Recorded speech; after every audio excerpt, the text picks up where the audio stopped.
Bueno, vamos a continuar con el avance que es teoría renal. Entonces, ante la clase vimos todo lo que es reabsorción. Todo lo que se reabsorbe, todo lo que se filtra, se tiene que reabsorber. Como vemos, el tubo contorneado proximal es el más importante. ¿Por qué? Porque se reabsorbe el 65% del sodio. El agua se reabsorbe en un 90%.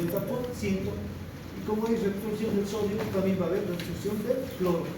También vimos que se reabsorbe calcio. Gracias a quién? A la calcitonina. Igualmente va a existir reabsorción del potasio, del ion bicarbonato, de la glucosa, que depende de la carga máxima de glucosa, que no sobrepase los 325 miligramos. ¿Ya? Entonces, también se reabsorbe la glucosa.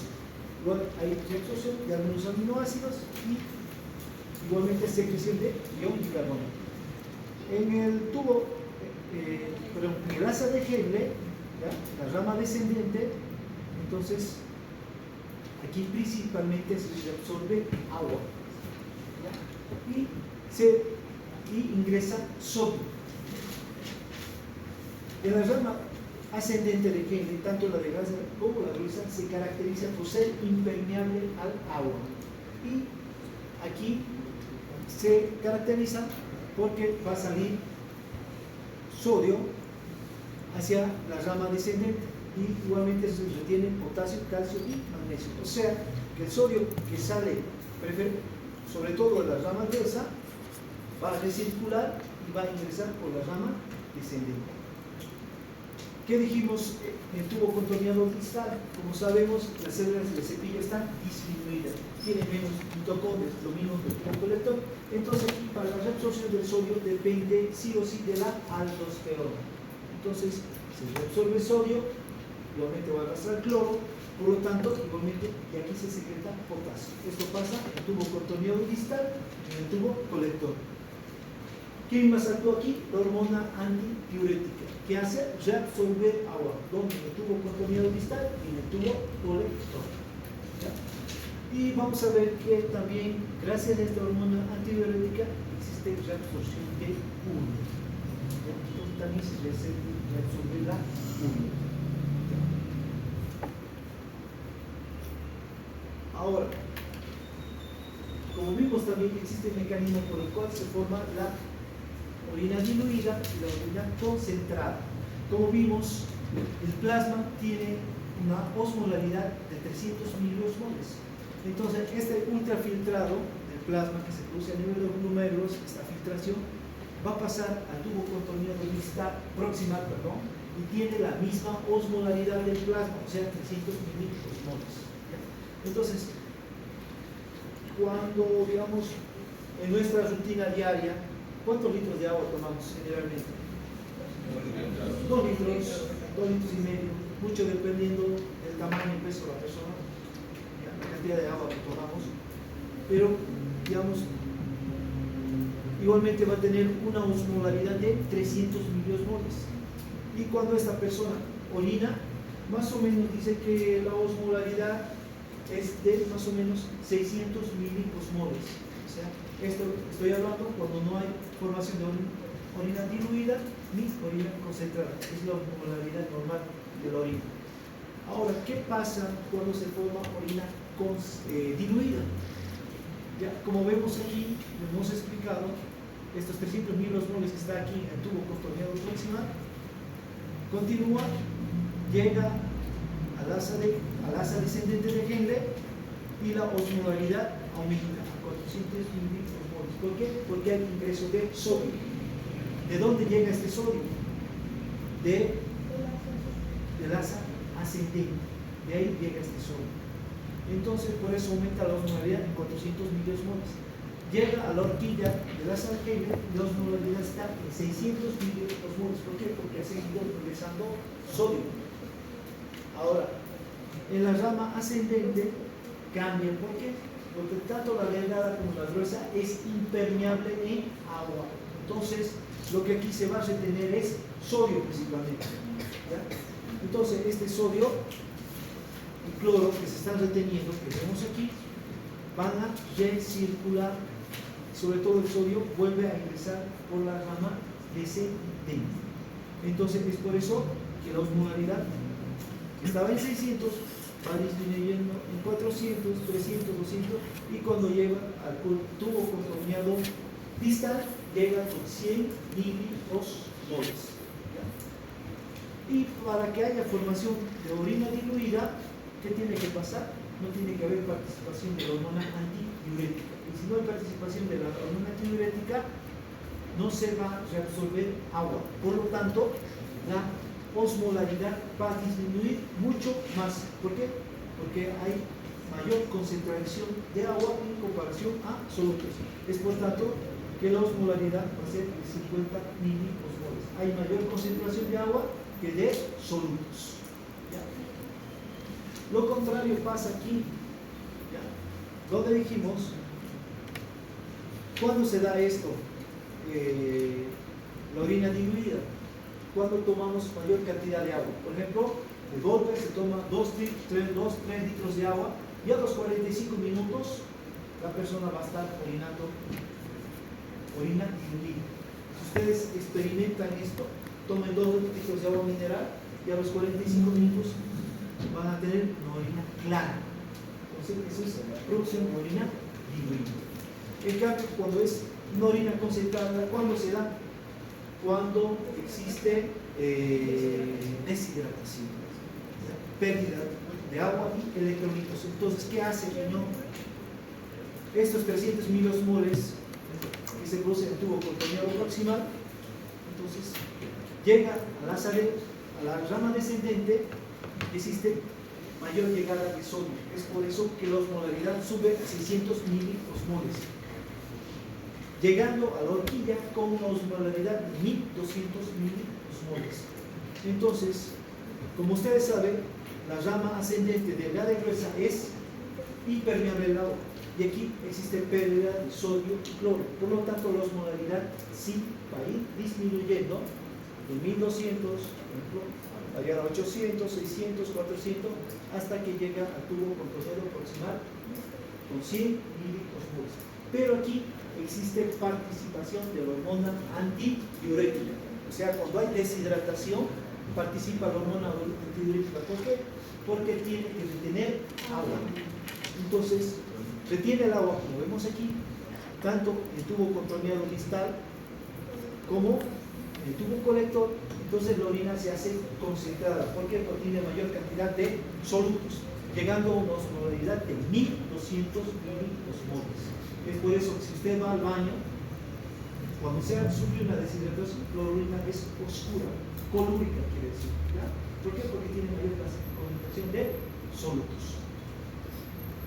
Entonces, ¿cómo se da esta formación de orina concentrada? Gracias al sistema multiplicador y contracorriente de los vasos rectos.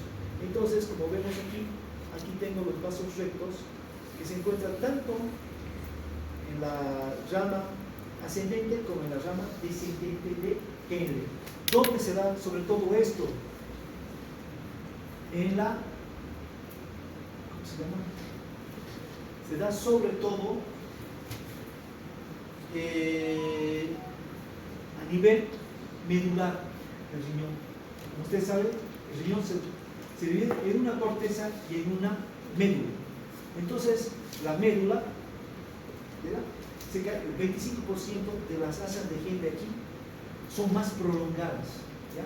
Entonces, este sistema multiplicador y contracorriente se da a nivel de la asa de Henle que se encuentra en la médula del riñón. Entonces, estos vasos rectos se conectan con el sistema peritubular, y este sistema peritubular está en conexión con la vena interlobular, la cual llega a la vena renal. Entonces, como vemos esta imagen, ¿ya? Existe, entonces,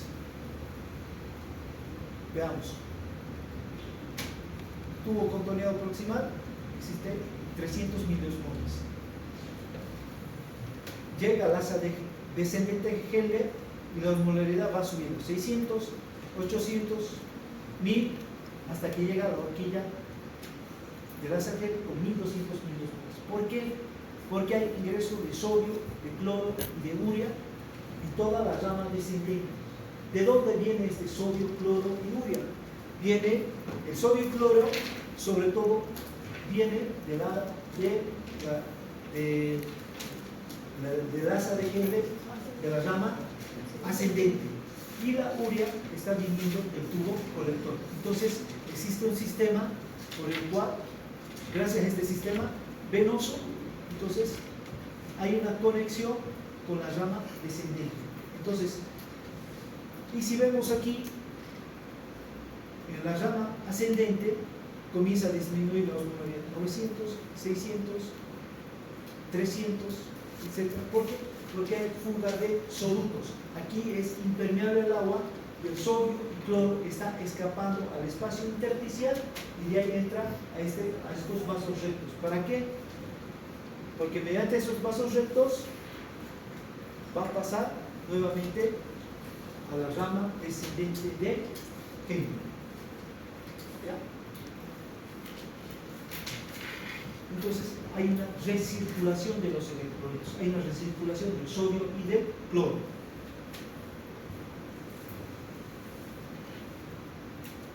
Entonces, quiero que vean esto, la importancia de la urea en el espacio intersticial. Miren, esta es la urea. Entonces, la urea, lo vemos, va a recircular, ¿ya? Sobre todo a nivel del tubo colector. ¿De qué depende esta recirculación de la urea? Depende de la hormona antidiurética. Cuando hay secreción de hormona antidiurética, esta urea, ¿ya?, en el tubo colector va a escapar al espacio intersticial y de ahí pasa a los vasos rectos. ¿Para qué? Para nuevamente ingresar a la rama ascendente de Henle. Entonces está manteniendo una osmolaridad en el espacio intersticial. Entonces, ¿cuánto es lo normal de urea en nuestro organismo? Más o menos es de 20 a 40 miligramos en el plasma. Entonces, esta urea, el único órgano que filtra a la urea es el riñón. Entonces, esta urea va a pasar, se va a filtrar, entonces llega hasta el sistema tubular y existe, entonces la urea circula por todo el sistema tubular y si hay secreción de hormona antidiurética, el 50% de la urea va a ser reabsorbida y el 50% va a ser eliminado. ¿Y por qué este 50% tiene que pasar? Porque la urea mantiene un isotonismo a nivel del espacio intersticial, ¿ya? Entonces este espacio intersticial que vemos aquí, la cantidad de urea que está aquí es la que mantiene ese isotonismo. ¿Para qué? Porque gracias a esta urea que se mantiene aquí en el espacio intersticial, esta urea va a volver a recircular por los vasos rectos. Recircula sobre todo en la rama descendente, porque, como saben, hay ingreso de sodio y hay ingreso de urea. Y aparte es volumen dependiente. Entre más agua tomemos, más cantidad de urea se elimina. Esto lo vamos a volver a ver cuando veamos excreción de urea. ¿Cómo es? ¿Ya? Entonces, vamos a hablar de la excreción de sodio. Entonces, ya se ha producido aquí la filtración, se ha producido la reabsorción del sodio, como ya sabemos, entonces se va a producir la excreción del sodio. Como sabemos, el sodio es muy importante para el balance del medio interno, junto con el cloro. Entonces, nosotros tenemos un consumo en la dieta de 5 a 10 gramos de sodio, lo que equivale a 150 miligiberlines.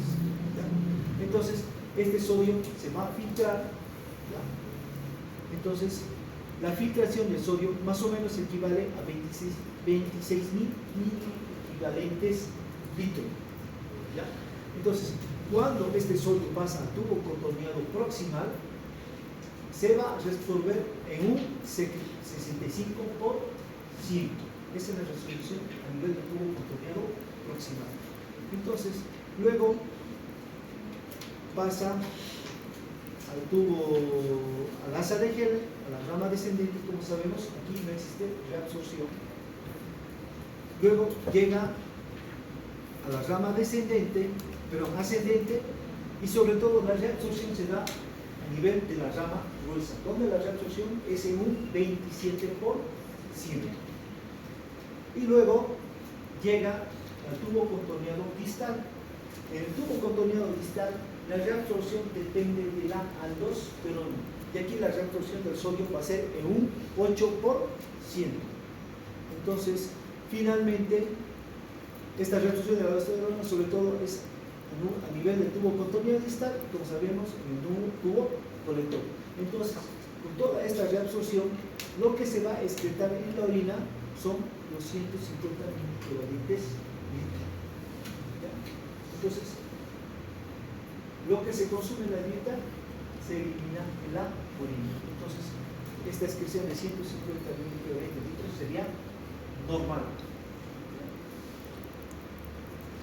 Entonces, ¿en qué pacientes, digamos, no existiría una dieta normal de 150 microequivalentes litros? ¿Qué pacientes no pueden consumir sal?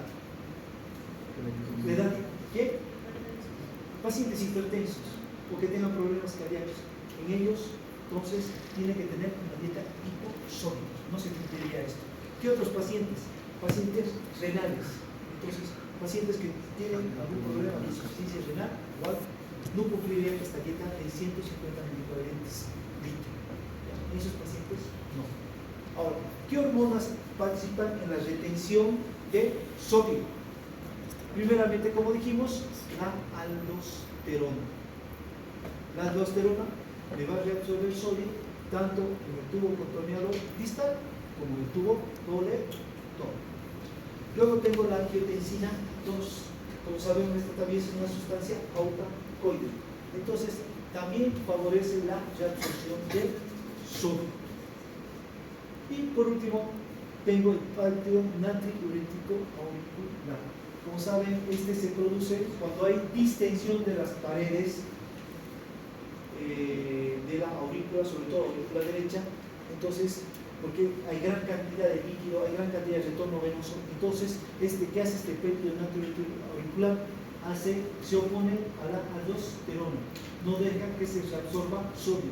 Entonces, el sodio va a ser eliminado en la orina. Y como existe sodio en la orina, este va a arrastrar agua, se orina mucho más. ¿Qué me está produciendo? Una natriuresis. Entonces, este péptido natriurético auricular se opone a la aldosterona.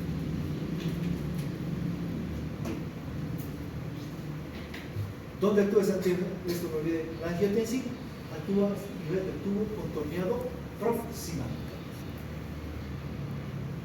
Excreción del potasio. Entonces, nosotros igual tenemos una dieta de potasio, donde está sobre todo las frutas, plátanos, papaya, alimentos como el pescado, estos son ricos en potasio. Entonces, mi dieta de potasio es más o menos de 100 miliequivalentes litro. Entonces, el potasio que se va a filtrar más o menos es de 800 miliequivalentes litro. Eso es lo que se filtra. Entonces, ¿cuándo pasa este potasio? A nivel del tubo contorneado proximal se va a reabsorber el 65% del potasio. Luego, aquí no hay reabsorción, y en la rama ascendente, en la rama gruesa, existe una reabsorción del 27% del potasio. Y finalmente, aquí, a nivel del tubo contorneado distal y el tubo colector, igualmente va a haber una secreción de potasio. ¿Pero de quién depende? de la aldosterona. Entonces, cuando existe una hipercalemia o una hiperpotasemia, este es un estímulo directo para que se secrete aldosterona. Entonces, esta aldosterona se va a secretar y ¿qué va a producir? Que haya secreción de potasio. Por lo tanto, en condiciones normales se va a eliminar 100 miliequivalentes litro. O sea, lo que se ingiere en la dieta se elimina en la excreción. Excreción de la urea. Eso es lo que vimos hace un rato, que depende del sistema tubular, ¿ya? O sea, de los vasos rectos, ¿ya? Entonces, como sabemos, lo normal de urea en el plasma es de 20 a 40 miligramos en el plasma, ¿ya? Es lo normal en el plasma. Entonces, el único órgano que elimina urea igualmente es el riñón. Entonces, como vemos, esta urea se va a filtrar, llega al tubo colector, no existe, no pasa nada a nivel del tubo contorneado proximal, tampoco en el asa de Henle. Entonces, donde se va a reabsorber urea es a nivel del tubo colector. ¿Por qué? Porque depende de la hormona antidiurética. Cuando hay producción de hormona antidiurética, entonces hay reabsorción de urea. Y fíjense en el dibujo. Se reabsorbe urea, ¿ya? ¿Dónde se va a secretar? Se secreta sobre todo en la rama descendente de Henle, ¿ya?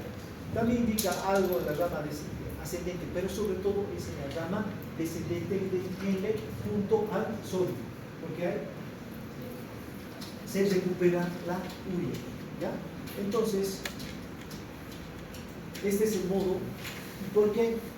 Porque gracias a esta urea, ¿ya?, que ingresa al espacio intersticial, se mantiene una hiperosmolaridad medular. Entonces, más o menos la osmolaridad en este espacio intersticial va a ser de 1200 miliosmoles, ¿ya? Entonces, se mantiene. ¿Para qué? Para que esta urea, que está en mayor concentración en el espacio intersticial, pueda ser secretada a la rama descendente de Henle. ¿Por qué? Porque esta urea es volumen dependiente. ¿Qué quiere decir esto? Si yo tomo más agua, voy a eliminar más urea. Eso quiere decir, es volumen dependiente. Excreción de calcio, ¿ya? Entonces, el calcio, como sabemos, tenemos al calcio iónico y al calcio no iónico. El calcio iónico corresponde al 50%, ¿ya? Esa era la respuesta ayer de la pregunta, es 50%, corresponde al calcio iónico, ¿ya? Entonces, ustedes saben que el valor normal del calcio va más o menos entre 8 a 10 miligramos del calcio total. Entonces, el calcio iónico, que es el calcio que está libre, corresponde más o menos a 5 miligramos al decilitro. Este calcio, entonces, va a ser filtrado por el riñón, pero a nivel del tubo contorneado proximal se produce la reabsorción del calcio en casi su totalidad. ¿Por qué? Gracias a la hormona paratiroidea. La hormona paratiroidea produce la reabsorción del calcio a nivel del tubo contorneado proximal. Y no se elimina casi nada de calcio en la orina. ¿Ya?